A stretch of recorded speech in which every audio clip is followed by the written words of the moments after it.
we want the fans to have their seat. We want to score goals. We want to get momentum on our side, and then on the flip side is when we don't have the ball, we gotta beat dogs.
And we're live. Welcome, everyone, to the Afterburn Soccer Show. The scenes. Logan Farrington with that opening goal. Just a beautiful control of that ball. Amazing ball over the top.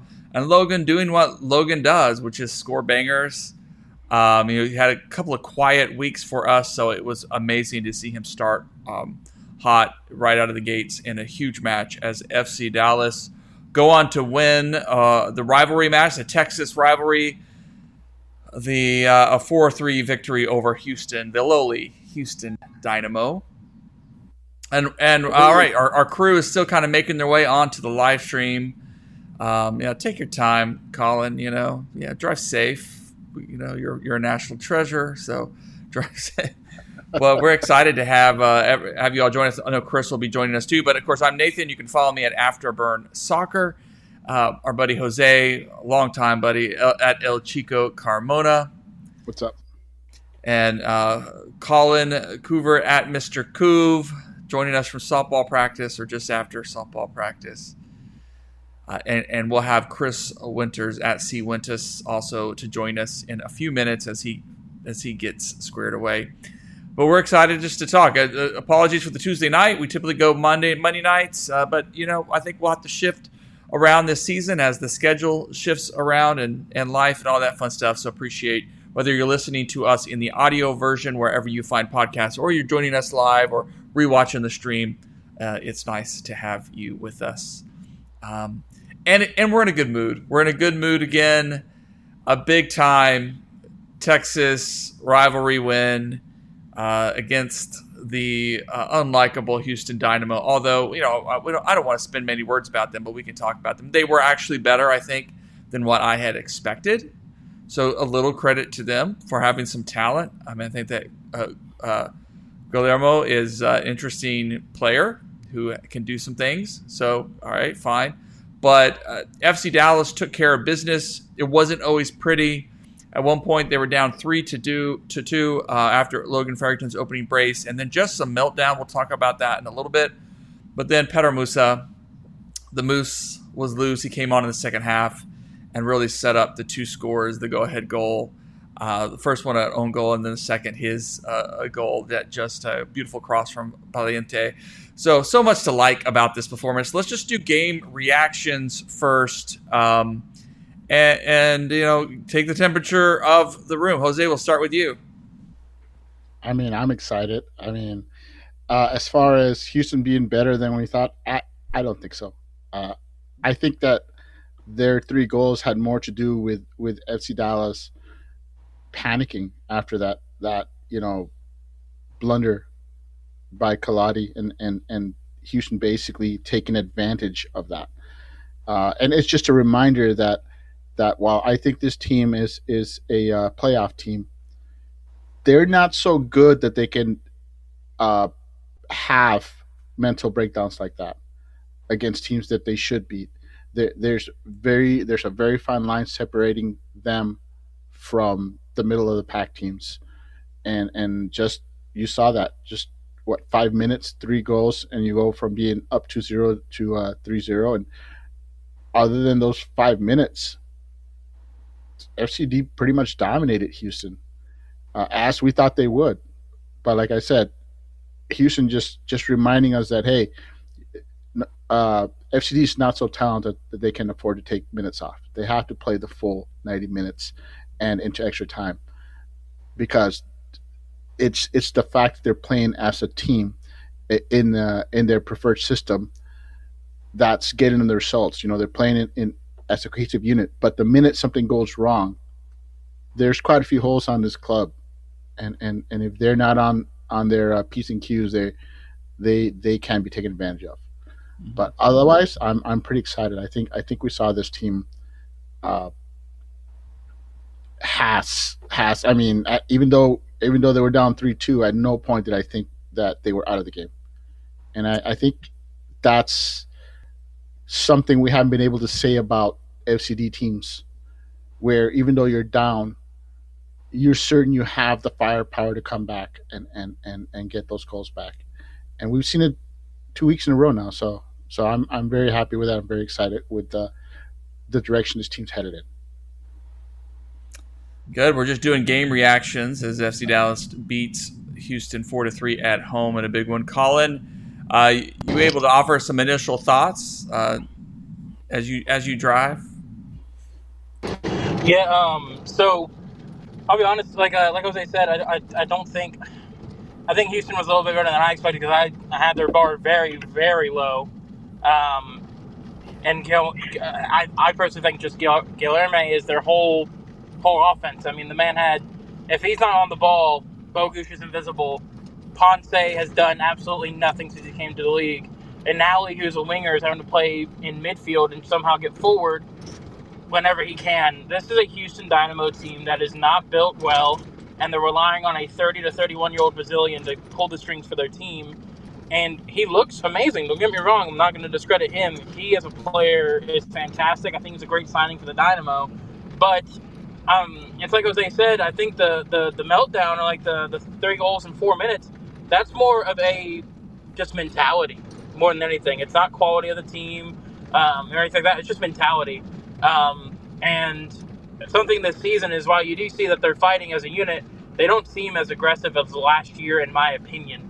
They're more united as a team. They're more wanting to fight for each other, but more being aggressive and everything else.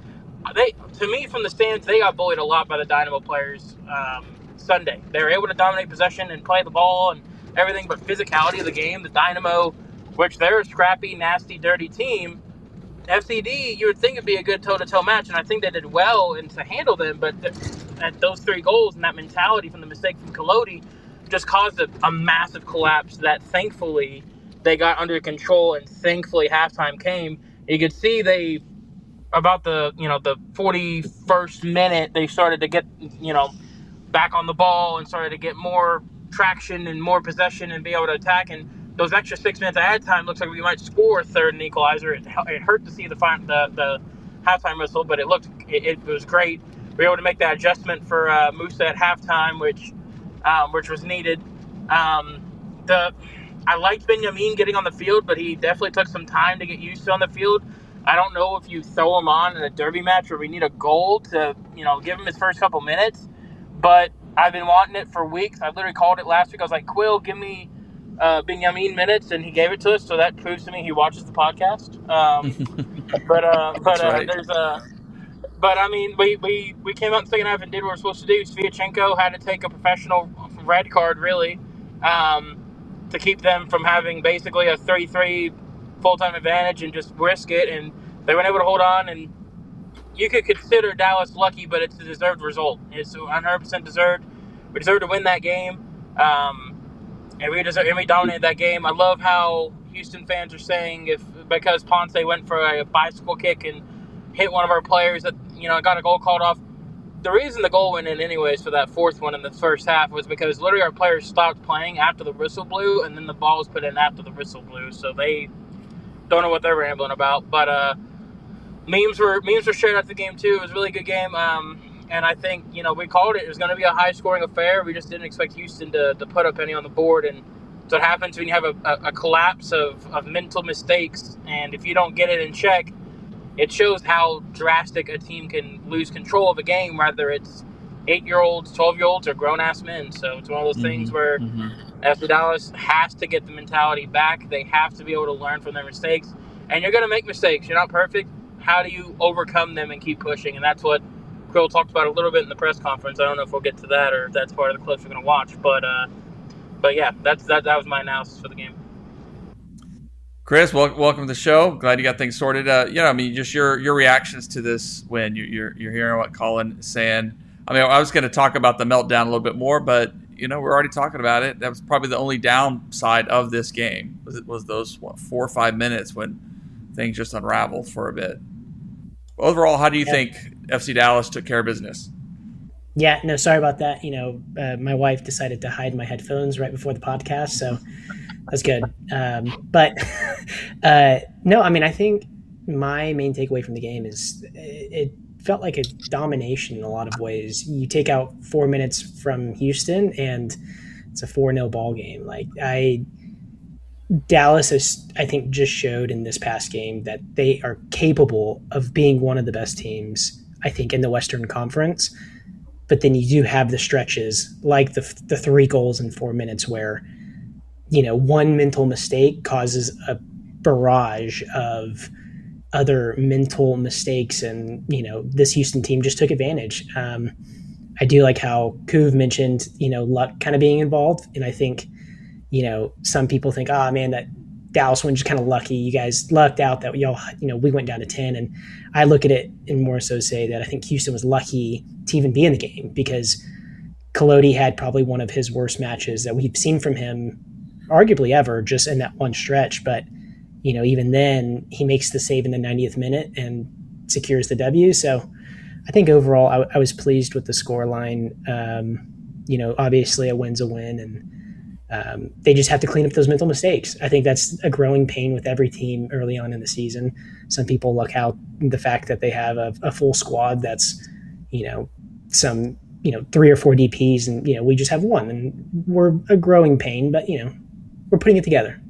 I wasn't too displeased with that. Yeah. Plenty of takeaway. I mean, plenty of signs that this is a team still, still, figuring things out still, and of course having Logan Farrington get the start. When we saw that, some of us, our hearts sank a little bit just because of how good Musa has been. But credit to Farrington. I said he was benched, for a couple of games. He hasn't gotten the minutes. He started great, really hot this season. Has sort of struggled a little bit then, or just been frustrated almost. It looks like. Just to come out and have a touch like that, just to be so lethal, and then even on the second one, get a Herman Johansson assist, which we've been waiting to see that from the Swedish international, who's getting called up too. Just lethal. That's what we know Logan can do, and I think, already this season, how many goals does Logan have? Is it 4 or is it 3? 3. 3, yeah. I mean, in last season he did what, 5? I mean, I haven't looked back at that, or 5 or 6. And he wants to surpass that, and to be this early in to already be picking up some goals like that. It bodes well for him to try to get to that double-digit marker that he really wants to. So many positives, and that meltdown. I mean, that was the piece. And hey, Todd Chadley's got a comment for us. I'll get to that in a little bit here. That 3-goal meltdown, bad luck, mistakes, or what? I think I hear it all from you guys, and I think that's all. It's all fair. I mean, the first goal, the Collodi just makes. He's getting a little cheeky with it. Perhaps he's going to Nolan, even though I think Osaze is wide open to his right. He could have also maybe booted the ball just downfield, which sometimes you do, but I think he went for the Nolan because Nolan is playing so well, and his passing is so dangerous. So you want to get the ball to him, but just didn't weight the pass right. Just not enough, and just one of those poor mistakes. Second one, set piece goal, not necessarily on Collodi at all. Really, just poor defending from FC Dallas. Just a moment of concentration, and then the third one, which was a sick pass. It was just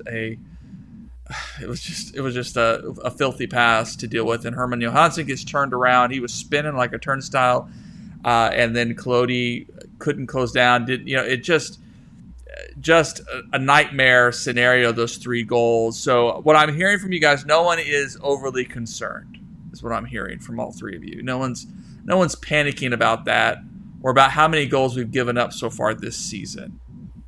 Anyone? No, I mean, I think aside from this game, I think we've looked pretty good defensively. That second goal you mentioned, I don't think it's on Collodi because I forget who jumps up, but like he's completely unmarked in the box. Like that's just a defensive breakdown. Like that's something that I think we need to continue to work on is set pieces. Obviously, we've never been great at defending them, so I'm not super worried. I think overall, I think we do really well. I think maybe it's sometimes troubling when we're a little bit more offensive minded and we want to make sure that our guys are getting back and not allowing that third goal to happen. But I think it was just 2 goals that you're just like, okay, those are not going to happen. Get out, mistakes when you can, and have them in games where you win by, scoring 4. So. Well, I want to get to Todd's comment here. What did we learn about this team? Because I do think that was one of my points. He asks, is Valiente going to become a real thing? I'll hang up and listen. Hope you can stick with us, Todd. But that's my big takeaway. Is I think even though I listened to Matt Doyle anyway, the Soccer Wise podcast, and I'm blanking on the other guy, former MLS guy.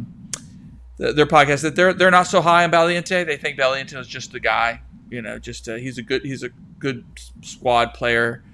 But I think in a short amount of time, he's he's not incisively breaking down space and making these deadly runs, but his passing work in this one, I think he set up Johansson on the first, the second goal, the assist. And then the assist to win it all, it's just exactly the kind of service that Musa needs. And the way Valiente has just come on and locked down a spot, he's a good signing. And we didn't spend an enormous amount of money to get this guy for FC Dallas. So I don't think they're expecting him to be a Lucho Acosta or whatever, a Mauro Diaz. But if he can give up an assist, a game, I mean, wow. And for what the team paid for him, it's a super good signing. And he really fits, I think, the motor, the feistiness of this team, too. So that's one thing I say I have learned. I don't know, Chris, anything else that you guys think you have learned after this rivalry win at this point of the season? Well, my take on Valiente is I mean, you can't help but notice his nonstop motor. I mean, that guy's into extra time, that guy was still running. That guy doesn't stop.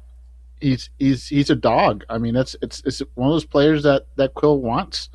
He wants more guys like Valiente, and then you pair him up with Kaique, who can match him energy wise, and that's why you're seeing this dual 10 formation being used more. I mean, I guess we'll see if they can use that formation once, the heat kicks in.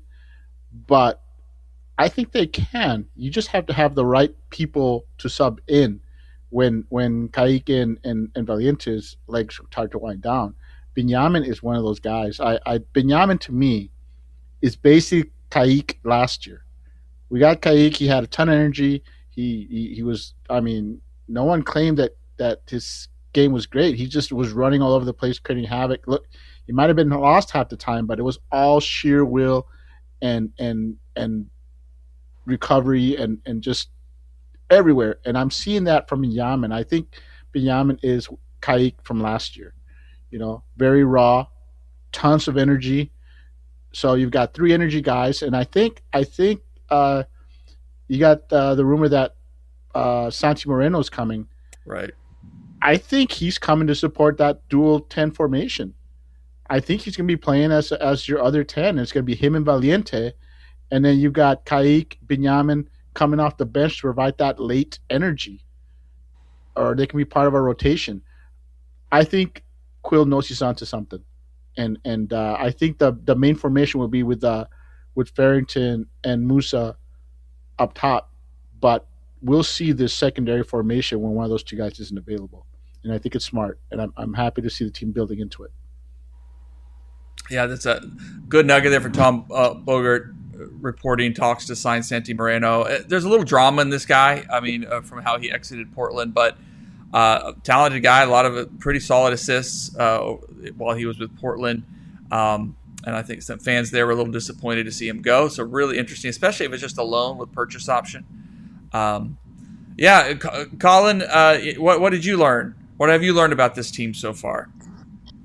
Well, I learned that if you watch the games, you realize Valiente is a key piece to this formation change with the 210s underneath, because his motor, I mean, this kid, he's running everywhere and he's triggering the press. I really like Ka'ike playing as that 10 also, because he also triggers the press. And Musa's already been pressing. Could you close to the double doors for me, please? Yes. So he's always been. I'm gonna talk about right now, guys. Relax. Let's go. Gotta get that quesadilla and beefy 5-layer after a game. But not so we like Ka'ike for me and like Valiente. They're both very same but different. They're both very good defensively with the press. They're able to track you down, and I mean, look at what they did to the Houston defenders. They caused them to have to play over the top, which benefited them once or twice. But that's really it. And I look at this team, and I'm going to play off Jose.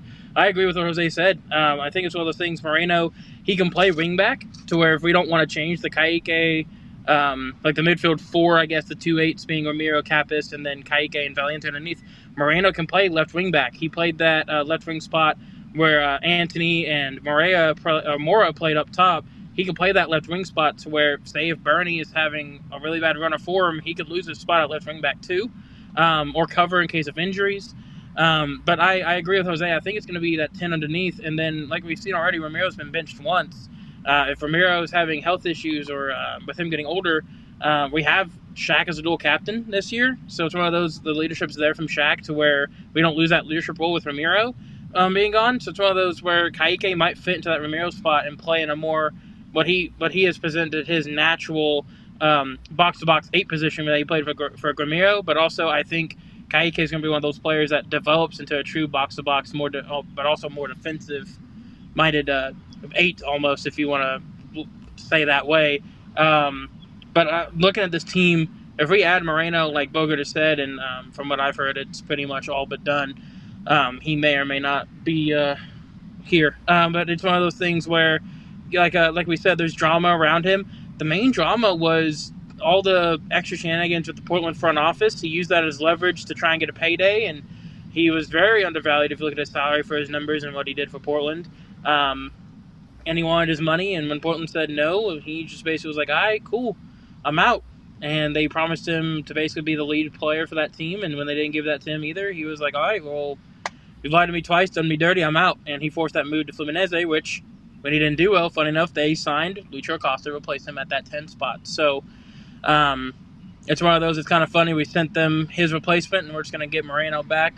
And if the money's right, it's about the same amount of money being spent as we sold Lucho for, from what I'm hearing. So it's one of those where it's very much not a like for like, in my opinion, but very much a DP for someone I think is going to play better in our system in Moreno. And if and when that happens, it's so much fun. It's going to make this team way better. It's going to be able to make the press even faster because he's already pressing. He's way quicker. He's almost like a Castillo pace type of player. If you haven't seen him play or forgot about him, and he's so. I think he's going to elevate our team and our game way better once he arrives. And just to add to what Koof's saying is, he's a proven MLS player. So he won't have a learning curve that we normally get associate with a new player coming in. This is a guy who knows the league and will come in and will be able to provide minutes immediately. It's exciting news. I mean, it was not. I thought this roster was pretty much set, and we know we have the open DP slot. So that's the other question that's kind of hanging out there is Santi Moreno. Is he going to take a DP? No. Level. I think hopefully not. I mean, I think if he does, then we're like, ooh, is this really the answer? But if he doesn't, because actually he has a green card, that's also clear, so he won't take up an international spot. So it just becomes another tool, another piece, more competition. It's exciting. I mean, and maybe, I mean, can he play on the left? Can he play a left wing back? Is he going to push Kamungo? Are we I don't know. I think we're going to have to wait and see kind of if this works out. Area need. So yeah, I think he'll provide a lot of minutes for this club. So I'm excited about it. I honestly, I wasn't expecting such a good signing. Late into the, at this time of the year, you're expecting basically some guy that's going to be like an emergency center back or emergency midfielder, someone along those lines. So color me excited about the fact they went out and got somebody who could potentially be a key contributor for this squad if things roll in the right direction. I did want to add one thing, just kind of while we're talking about a little bit of formation stuff. Obviously, we started out the season running that 3-5-2, and in the past 2 games, we went to a single striker up top. Are we, with Logan playing as well as he is, just obviously from this past game, and then potentially moving forward, are we wanting to go back to like a 3-5-2? If we do, that kind of takes away that dual 10 that we're kind of having going on right now. It changes the formation idea a little bit. But also, another thought to this is FC Dallas kind of posturing, assuming that Musa might be gone at some point? Maybe they kind of realize, there's so much talk around him right now, like he's going to have a good World Cup, more than likely. It's almost a foregone conclusion potentially in their minds. I don't know what you guys are thinking about that, but that was just something that kind of came across my mind today. I posted that in one of the chats too. Yeah, like that. Are they prepping just in case? Yeah, the Farrington is, the starting striker. They need to have a couple of wingers. They shift the formation so they have that flexibility. But I don't know. I'm glad. We talked about formation because forgotten in that whole Houston red card thing is the fact that FCD actually did switch to a third formation, and it looked like they were running a 4-4-2 after the red card. So keep in mind, with the addition of Moreno, it does actually allow them to play that formation more going forward if they want to play a 4-4-2. So I'm glad the formation was brought up. I think the dual striker formation is going to be our primary, and the formation that they've rolled out the last 2 games, that's formation they're going to roll out when they think that the team they're playing is vulnerable to the press. San Diego, for all its talent, showed they were vulnerable against the press. Houston was vulnerable to the press, and so I think it's going to be a situational formation that they roll out with the dual 10s. But I wouldn't be surprised if we start seeing more of that 4-4-2. Okay, fair enough. Interesting. Well, one of the next questions I had here was, man of the match. Who would you say is the man of the match this one? I mean, I think we gave it to Farrington. I think he was the official, and with 2 goals, and then also really earning the second yellow on Shevchenko, I believe, for that to put Houston down to 10 minutes. Kind of just a clutch performance. He didn't go the full 90, but at the same time, you can argue, right, that Musa just comes in the second half and he's just a force of nature. And just the way he took a team that was, again, other than that 4 or 5 minutes, was already playing pretty well and looking pretty dangerous, and they just went to another. It was like those poor center backs for Houston. I mean, he just owned them. He just owned them. So does that make a good man of the match? A guy who's going to come in and just completely kick the game into another gear that you didn't even think was possible. I don't know, but I'm fine with Farrington as the man of the match in this one. I think he deserves that credit. Just a fun question since Musa is such a difference maker over and over again. Yeah, I mean, I have to agree that it's Farrington. I mean, the 2 goals and drawing the red card. I mean, that's your MVP right there. I mean, Musa, yes, he comes in and you can make an argument for that because he is the reason that they won the game at the end. But honestly, it's got to be Farrington. He did the most damage. And Musa, by the way, it's exciting to see him on fire right now because I think we saw in the first couple of games where he was getting upset because players were passing him the ball into the box and were taking their shots instead. You know, I remember seeing him yelling at Kamungo and Kaike and those guys for not passing him the ball. You know, and now that he's hot, now you're seeing the team basically when you know your lead striker is on fire, you can't help but try to get him the ball. And I think this helps the team. Him being on fire, getting the players and the rest of the team to basically be so confident that if they can just get him the ball, something magical will happen. And you're starting to see that. That's I think the entire team's confidence in the attack is growing right before our own eyes. You know, I did want to jump in and say real quick, I am just like Jose. I had Jose as my, I had Farrington as my, man of the match. Oh, I was like, me? Man of the match? Yeah, actually, Jose was actually the man of the match for me there. No.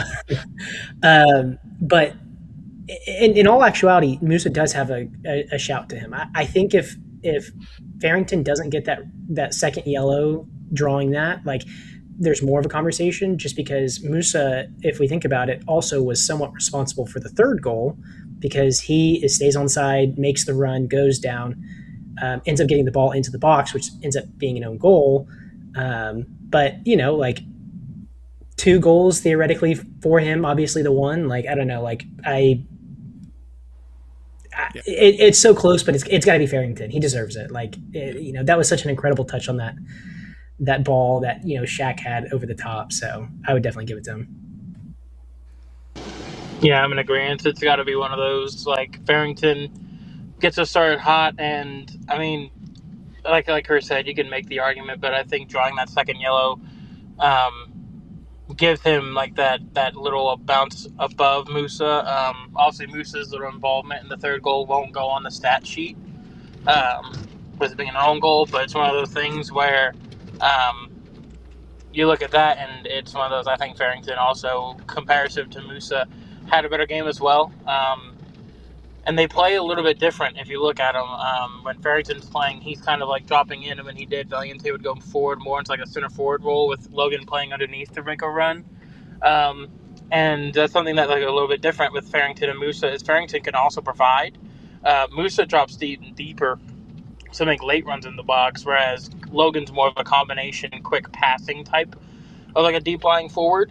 And I don't think he got enough credit on that. He's also going to get credit for his brace, but he deserves the credit as well in the build-up for some of the goals as well and for the chances we had.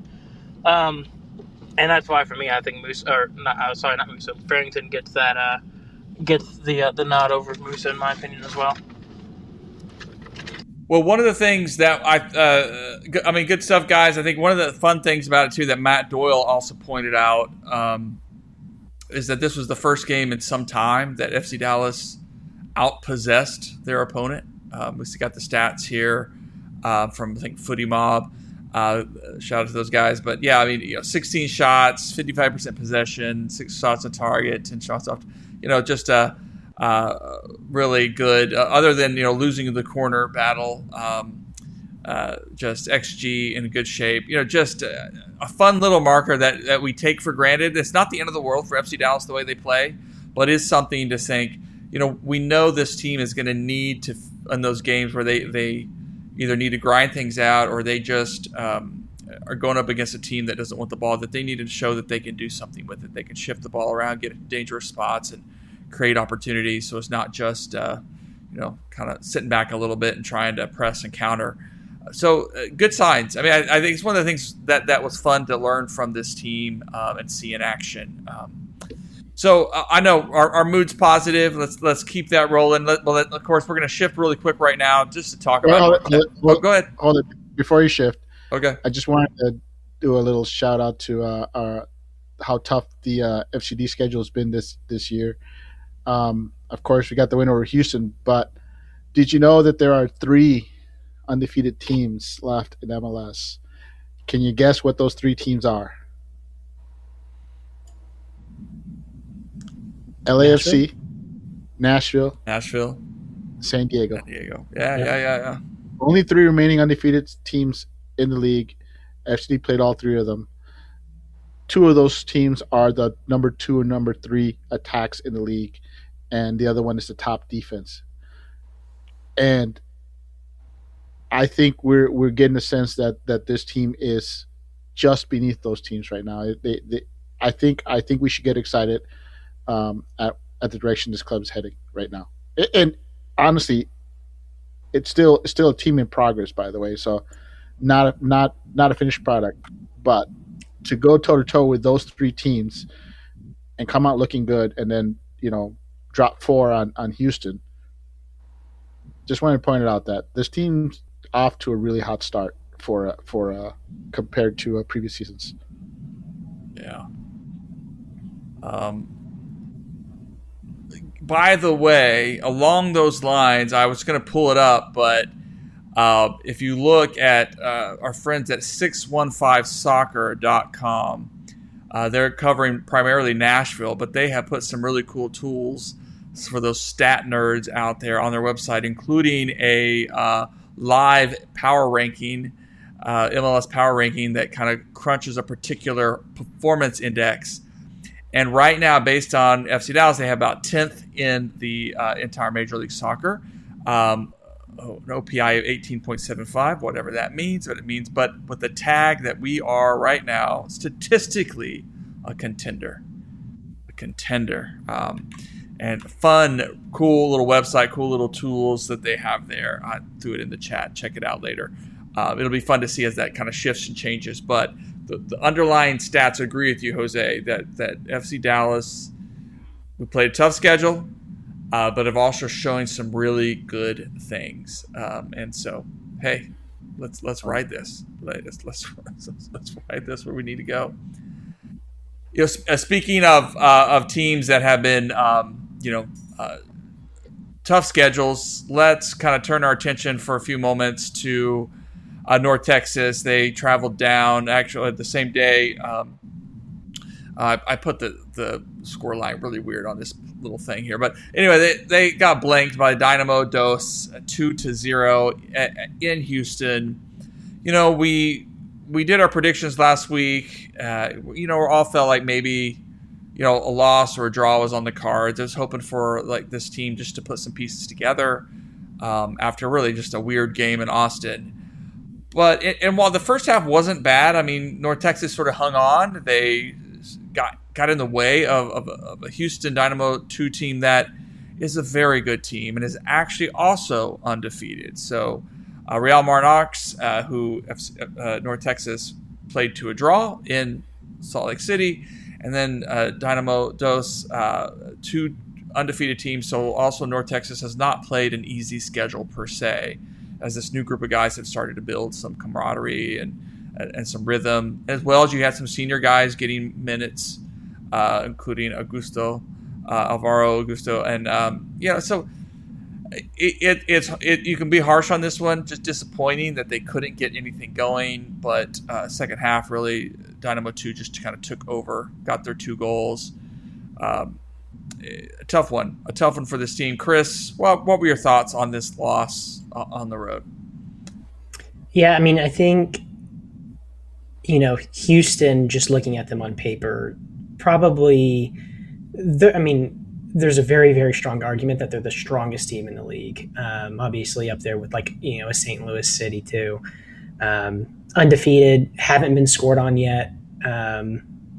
They have a lot of talented players. And I think when you watched that game, it was one of those scenarios that it just didn't feel like we ever got anything going necessarily. But I mean, to hold them to 2, I thought they played pretty well overall. They did make some changes. We got to see Ricky Lewis. We got to see Sam Seta. We got to see Augusto, Enzo. They all got their first starts. And then Mr. Flowers got his debut as well, subbing on there late.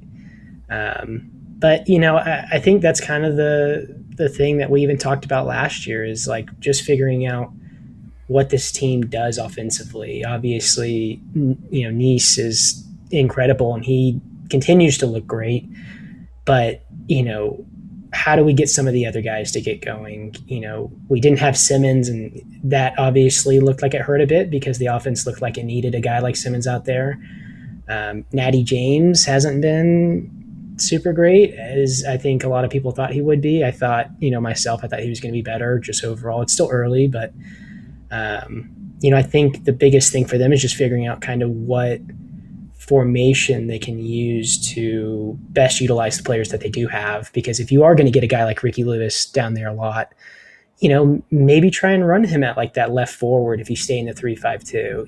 Let him get more forward and see what he can do with like a Nick Simmons out there, while also keeping on Torquato and Contreras. But yeah, overall, I think going back to the game, Houston was kind of in control the whole time. It couldn't have gone, a whole lot worse, but it definitely could have. They could have given it 5 or something. So I was okay with the performance.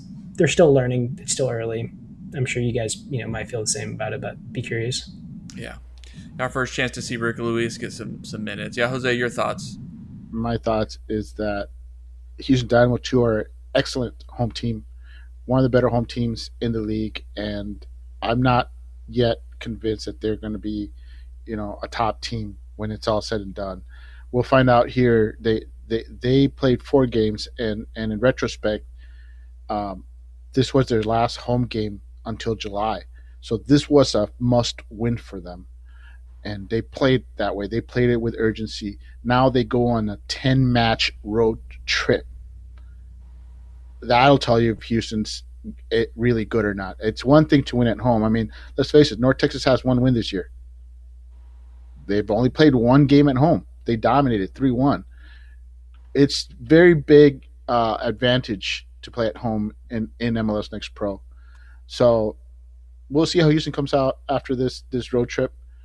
I think we just saw that North Texas, is still a work in progress. They're still, they're not quite sure. It's still a team meshing together. Where I think Houston's more of a, they're set. They're set. They're a team that knows what they want to do, and how to do it. North Texas is still figuring that out. They played Real Monarchs, another team that already knows what they want to do. So yeah, I picked a 2-1 loss, if I remember correctly, to Houston. I thought Houston was going to win, and I said the only reason I would change my mind is if North Texas used that height and got several set piece goals.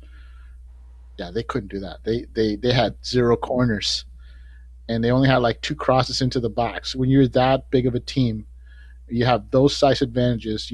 Their backline is small. Then just go route 1. You should have just been kicking it over the top and forcing them to try to defend the height. But I think we saw that there's still a lot of work to be done, and I'm not giving up on this team. I think they got a lot of talent, and we'll see once they get a couple more home games under their belt. Maybe they'll build some confidence off of that. Yeah. Colin, any thoughts you want to add to that? I also think that, Dynamo, they came out with a little bit different game plan compared to normal. Still using their pace and taking advantage of that and trying to play through and direct, and it worked. I still think, despite giving up 2 goals, the back line looked solid. Had some errors, obviously, but that's something that I'm really excited about with North Texas. Is in the past, it's mostly been a really good attacking side and a good midfield. We haven't really seen a really good defensive side of North Texas, and since the League One championship win. Because you look at the games we played when we won 2 years ago. It was a lot of high scoring and just trying to outscore the opponent rather than defending from the opponent. So it's one of those for me. As a defender and someone who does defensive coaching, I love seeing a good defense, especially in these lower leagues. A better defense is going to outshine a electric offense 9 times out of 10. in these lower leagues. So the fact that if we can keep that defense up and keep it confident and build it stronger like we are, we just signed another left back that can play left center back as well. I believe he's left-footed as well, which will help. We don't have a left-footed defender except for Torquato. So it's one of those things for me. I think it's going to help this team a lot in the structure of the team, or like substitutions wise, or say Torquato gets another red or something like that happens. It's something that we have a good depth piece now as well. And that was my takeaway. Again, I think like Jose, if we took advantage of our size, would have been a different outcome. We just didn't have the opportunities to take advantage of it throughout the game. So.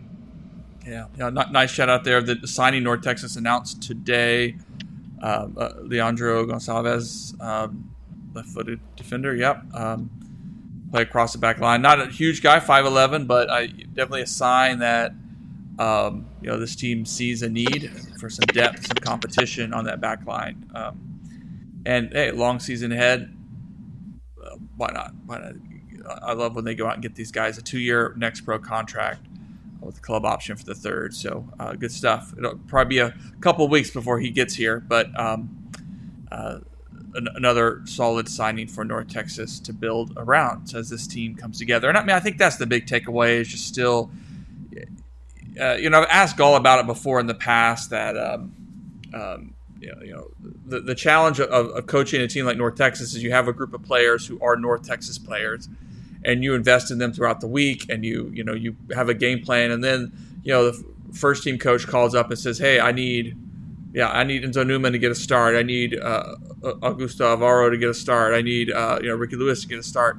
So, and you can't exactly go like, "No, I want to play my guys." So suddenly you have to bring in some guys that may not be as familiar, and I think we saw a little bit of that. Although the midfield was a big problem for me in this game. I think the formation shift was a little confusing, and the midfield really struggled against Dynamo's just press and speed and physicality. Just a lot of turnovers in the midfield. It was just tough to get anything going when you don't. And they missed Nicholas Simmons. I think Simmons, his hold-up play is a really big piece of what he helps with this team. But on the other hand, big picture, it's an away loss. That's going to happen in every league.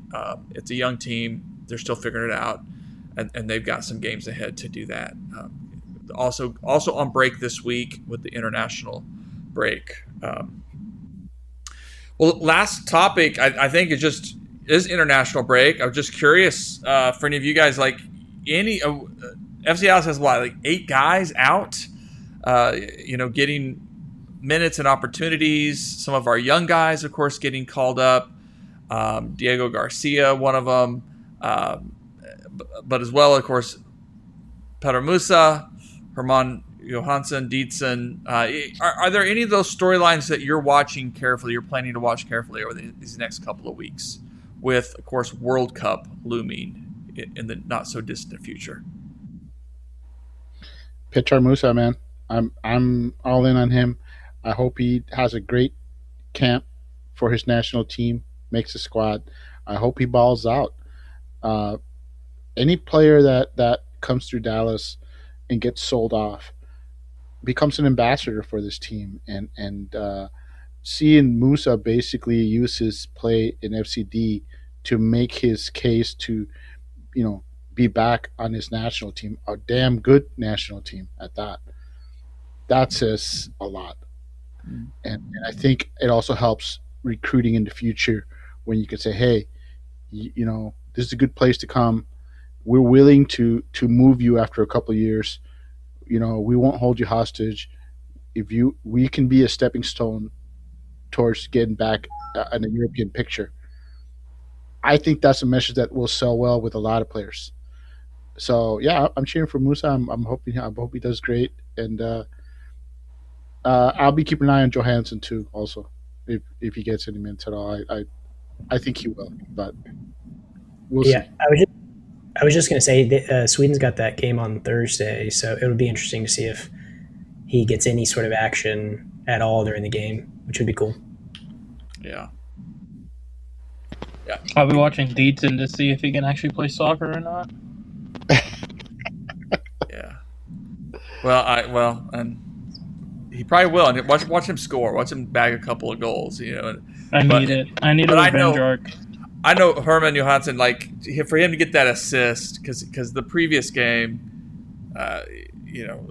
just not his thing, not a great game. But so this one, to have that assist, I'm sure it picks up his confidence, and it's going to be a fight for a spot on that Swedish team.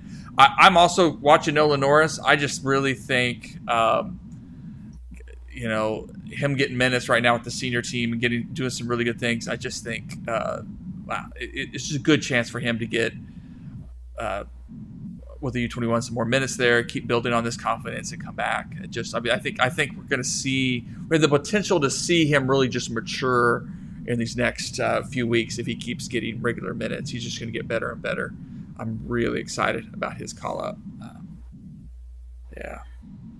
This weekend, I'll be cheering on my forward Madison Mingos, who have 4 North Texas guys on their roster. JT Harms. JT Harms started at goalkeeper in their most recent game, which they defeated Knoxville, handing Knoxville their first home loss in USL League One, their first loss ever. The winning goal was Roman Torres to Turner Humphrey for the winning goal. So that's North Texas to North Texas connection. And the team just re-signed Eddie Munjoma. So four guys that'll probably be starters, or at least big time contributors for the squad. So I'm pretty excited for a slice of our North Texas pipeline, making it all the way up here to Wisconsin. Yeah. Well, that's fun. It is fun to see these players all over, of course, and our classy guy Sebastian Leggett, who now is up at Monterey Bay FC, and they're building a whole new stadium or something. Oh no, I'm getting that confused with Sacramento. I'm saying, but something, and probably his girl investing in the club, like fun stuff. Why didn't you sign him to Orange County, man? I made you dropped all that one, Nathan. I made some phone calls, but it just didn't work out. But yeah, good stuff. 8 guys for FC Dallas, North Texas, getting call-ups, including Ran Benyamin, who I thought that's good. It's just good to get these guys out. It just increases their profile. Increases the profile reputation of your club to see how many guys, and not just U.S. youth, but all over. It's a good thing. I think it's a good marketing piece for FC Dallas to entice talent to come in. So, all right. Now I think it's a different Roman Torres. Right, Jose. We're not. No, he's from the academy. I don't think he's a North Texas guy. Yeah. He's not the Afro Roman Torres from Seattle. That is not that Roman Torres. No. This Roman Torres is from the academy. He's like I don't think he's signed for North Texas at all. He may have gotten some minutes through the academy, but I'm fairly sure he moved on.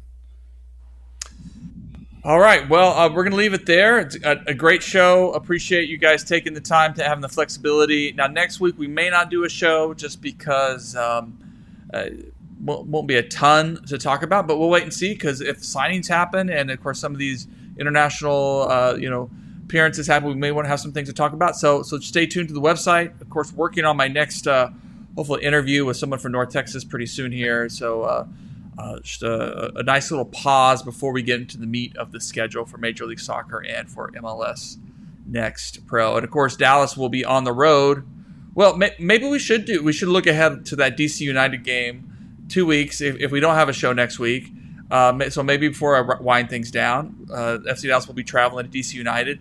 Fun fact, it's random that I even know this, but like my daughter is a senior in high school, so she is graduating and she's gotten into a variety of schools, and so I've been researching and looking at some of those schools, and I just happened to look at one in DC, and there was a student promoter who got on to their subreddit and said, that FC Dallas game against DC United. It's DC United student night. It's $20 for a ticket and like $10 concession coupon or whatever. It's like, That's a awesome. good deal. That's a good deal. But that's gonna make it a potentially pretty tepid crowd for a DC United team, other than maybe their striker. I guess they've got a couple of guys very beatable for FC Dallas, in my opinion. I'm sure you guys agree. I don't think we're super scared, but it's always tough to go on the road and play in a place not your own. So let's do some match predictions on that one.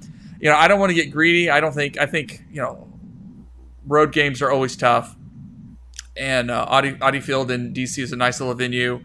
I think DC is going to fight, but the way they've had a little bit of success, but the way they've been dismantled too by some teams, I think the potential for Musa to take care of business is quite promising. So, I'm not going to get too greedy. I'm going to go a 2-0 away win for FC Dallas.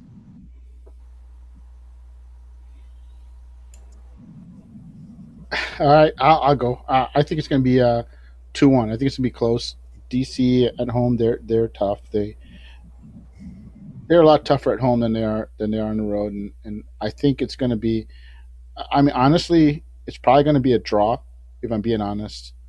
But I wouldn't. I think FC Dallas has the ability to get that late goal. So I think it'll be looking like a drawish game, but FCD pulls it off late, 2-1 on the road. Yeah, good. Thanks, Todd. I forgot about that. Brandon Cervania's in DC now. I'm going to go 1-0 road win, FC Dallas. I think it's going to be low scoring. I think Musa gets one and adds to his golden boot tally. Colin? I think it's going to be a 2-0 win. I look at this, the DC team, and they're very beatable. Horrid defense, weak midfield, Ty Baribo up front. As long as we contain him, we're fine. They got old regressing Sean Johnson in goal as well, and let's not forget how horrid he was for Toronto last year at times. And DC is a team that last year, when we were in the thick of it, or was it 2 years ago, we were in the thick of it, one of the seasons, I can't remember last year or the year before, where we were expecting to lose, and we won, was it 4-3, 4-2? We won big in DC either last year or the year before, so why not replicate it again? I think DC got way worse this year, even though they signed Ty Baribo. They haven't really built around Pirani, and he kind of flopped compared to what they wanted from him to be a centerpiece, so they're having to basically rebuild, and they're just going in circles. So we should be able to capitalize with how good we are and how well we've played, and walk out there with a comfortable win, or a result of some sort. All right. Well, good. All right. We're looking into the future there. Well, appreciate Jose, Colin, Chris. Thanks for your time tonight. Thanks, everybody. Thanks, Todd, for all the comments. Appreciate everybody who watches, listens, who subscribes to Afterburn Soccer. Got a new subscriber today. So grateful for that. It helps us do some more things and plan for the future. That rivalry win. It's a good one I've watched the highlights already a couple of times. I'm just like, let me feast on this for a little bit until we get some more action in a couple of weeks. But appreciate all the support, everybody. Of course, follow us at afterburn.soccer and find us where you find podcasts. Good night, everybody. Good night. Good night, everyone. No. All right.